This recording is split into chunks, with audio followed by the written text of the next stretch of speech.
చూడండి ఫ్రెండ్స్, మా పత్తి చేను. ఇగో పత్తి మొలకలు చెట్లు చిన్న చిన్నగా ఉన్నాయి. ఎట్లా కనిపిస్తున్నాయి చూడు.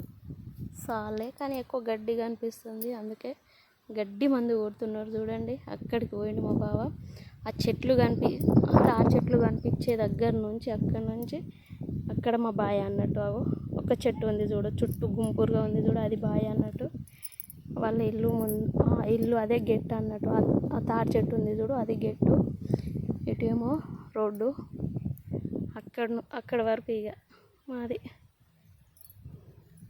ఇదేమో గుడి, ఇవేమో పోగుంటలు. ఇప్పుడే ఇంత ముందే పెట్టేసిన. నాది అయిపోయింది కానీ ఈయనది అయిపోలే, మా సార్ది. ఏవో చినుకులు, వర్షం స్టార్ట్ అయింది. చూడండి ఫ్రెండ్స్, వ్యవసాయం చేస్తే ఇట్లా, చేయకపోతే అట్లా. చూడండి వర్షం పడుతుంది. దగ్గరికి అయిపోయింది, ఇక ఇంకో పంపు అయితే అయిపోతుంది. చూడండి ఇవి చెట్లు చిన్న చిన్నగా ఉన్నాయి. చూడండి ఎప్పుడు పెరుగుతాయో ఏమో.